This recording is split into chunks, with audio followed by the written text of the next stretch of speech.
दिल्ली में कानून व्यवस्था पर एलजी और सीएम अरविंद केजरीवाल आमने सामने आ गए हैं। सीएम केजरीवाल ने ट्वीट कर एलजी पर हमला बोला तो एलजी ने भी पलटवार कर दिया।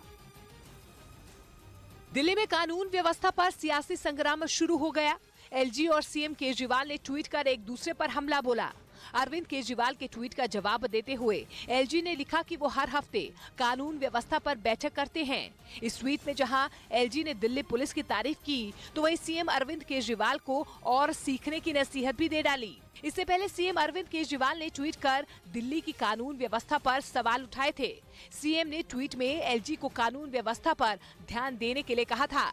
यूएई और चीन के बीच ट्रेनर जेट की एक बड़ी डील हुई। ये डील यूएई में चल रही हथियारों की प्रदर्शनी के दौरान की गई, जिसके बाद चीन से यूएई को बड़ी संख्या में ट्रेनर जेट मिल जाएंगे, जिसके लिए वो 1 साल से इंतजार कर रहा था, क्योंकि 2022 में ही यूएई चीन से 12 L-15 ट्रेनर जेट लेने की तैयारी कर चुका था।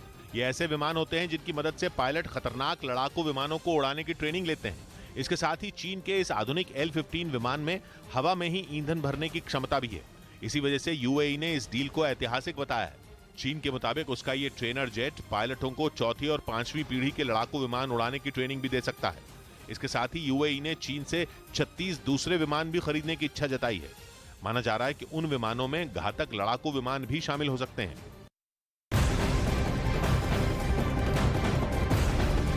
उधर केंद्रीय गृह मंत्री अमित शाह आज कर्नाटक दौरे पर हैं, जहां पर वो बल्लारी में दोपहर 1:30 बजे विजय संकल्प समावेश रैली को संबोधित करेंगे। इसके बाद अमित शाह बेंगलुरु पहुंचेंगे, जहां पर वो एक टाउन हॉल में आयोजित एक कार्यक्रम को संबोधित करेंगे। शाम 6 बजे होने वाले इस कार्यक्रम में भारतीय राजनीति में आए बदलाव पर चर्चा करेंगे। गुजरात के मोरबी में हुए पुल हादसे में हाई कोर्ट ने बड़ा फैसला सुनाया और हर पीड़ित परिवार को 10 लाख रुपए मुआवजा देने का आदेश दिया, जिसका पैसा इस केस में मुख्य आरोपी ओरेवा कंपनी को देना है।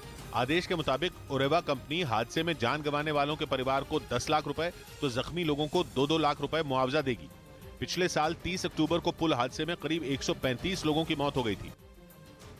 उधर पाकिस्तान की मीडिया की रिपोर्ट में दावा किया गया है कि देश में गंभीर आर्थिक संकट के बीच प्रधानमंत्री शहबाज शरीफ ने सरकारी खर्चों में कटौती करने का फैसला किया है और उसकी शुरुआत विदेश मंत्रालय से हुई है, जिसमें उसे अपने खर्च को 15% तक घटाने का टारगेट दिया गया। रिपोर्ट के मुताबिक इस बारे में पीएम शहबाज शरीफ के दफ्तर से एक आदेश जारी किया गया, जिसमें विदेश मंत्रालय से कई दूतावासों को बंद करने और गैर जरूरी कर्मचारियों की छटनी करने के साथ साथ फिजूल खर्ची पर भी लगाम लगाने की सलाह दी गई। इसके अलावा मंत्री और नौकरशाहों की गाड़ियों पर हर महीने होने वाले बेतहाशा खर्च में भी कटौती करने की तैयारियां शुरू हो चुकी हैं। वहीं दूसरी तरफ बिजली, गैस, पेट्रोल और दूध जैसी चीजों के दाम बढ़ाकर पाकिस्तान की जनता से वसूली जारी है। दावा है कि शहबाज शरीफ सरकार किसी भी तरह 170 अरब पाकिस्तानी रुपए जुटाना चाहती है, क्योंकि आईएमएफ ने लोन देने के लिए पाकिस्तान के सामने जो शर्तें रखी हैं, ये उनमें से एक है।